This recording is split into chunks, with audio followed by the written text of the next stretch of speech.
How does your garden grow?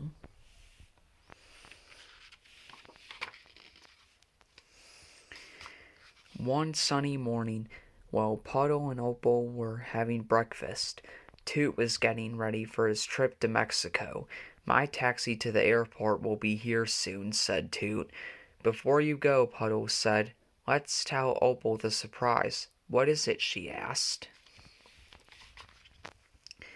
Every spring we plant a vegetable garden, said Puddle. But this year Toot will be in Mexico, so you get to plant with me. Yippee, cheered Opal.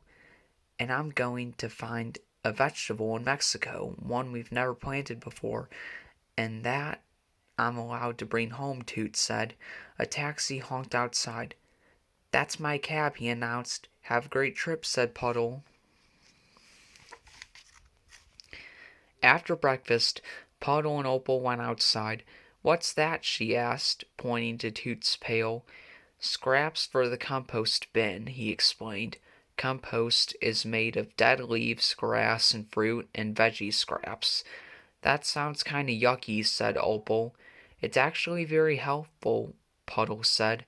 Compost is food for our garden. Puddle filled Opal's bucket with rich compost. First, we mix the compost into the soil so our plants will grow big and strong. Opal, Opal spied a worm. We want worms, Puddle said.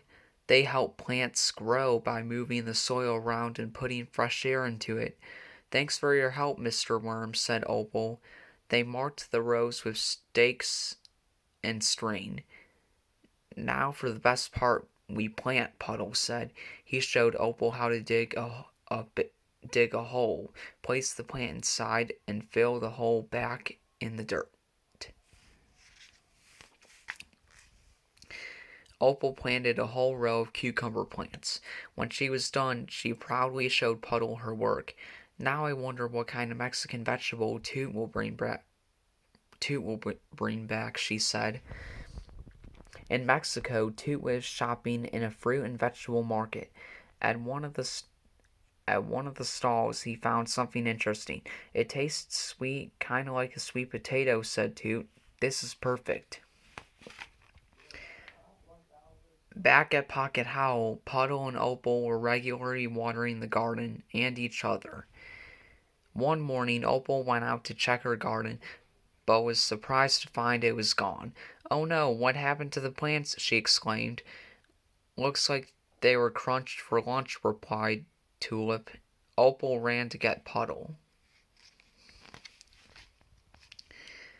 When they returned to the garden, they found a squirrel nibbling on their plants. You there, shoo, said Puddle loudly, but the squirrel kept right on eating. What are we going to do? Asked Opal.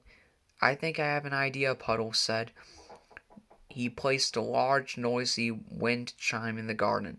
Maybe this will scare away the animals, said Puddle. But as he shook the chimes, rabbits, squirrels, and mice scampered into the garden. Uh-oh, Opal said. I think they like it. I guess we need another plan, Puddle admitted. A little later, Tulip found a postcard in the mail. It's from Toot, said Puddle. Mexico is great. He read aloud. And I found the perfect vegetable plant for our garden. Your pal, Toot. I'm happy Toot's having fun, Opal said. But we still need a way to keep our garden safe. She paused. I know, let's camp out and guard it. That night, Puddle woke up in their tent and heard the animals nibbling on the plants. He shooed them away and went back to bed. But in the morning, the animals were back again. It's time to get out my secret garden protector, Puddle announced. He found an old scarecrow, but it's not very scary, said Opal.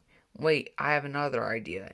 And she ran off. Opal returned later with a new scarecrow head. I like it, said Puddle. I've never seen a pirate scarecrow before. They placed it in the center of the garden, and when the animals looked up, they scurried away. It worked, they shouted. Over the next few weeks, Opal watched as the plants grew bigger and bigger. She and Puddle weeded the garden and watered often, and the animals that had been eating the plants didn't return. One afternoon, Opal and Puddle were in the garden when Toot's taxi pulled up. "Welcome back," they said. "It's great to be back in Pocket House," said Toot, opening his backpack. "I found a delicious vegetable in Mexico. It's a kind of potato called a jamica." "Yummy," said Opal. "Speaking of potatoes, I'm pretty hungry after that long flight. Come with me," Opal instructed, pulling his arm. She led Toot to the garden, now in full bloom. "Wowie zowie," Toot said, when he saw the lush plants. Opal picked a tomato from the vine. "Here, taste this," she offered. Toot said. "There's nothing like eating vegetables from your own garden." Opal bit into a tomato herself. Juice squirted down her face and all over Toot's shirt. "You can even wear them too," laughed Puddle. The three friends all agreed that planting a garden was lots of fun.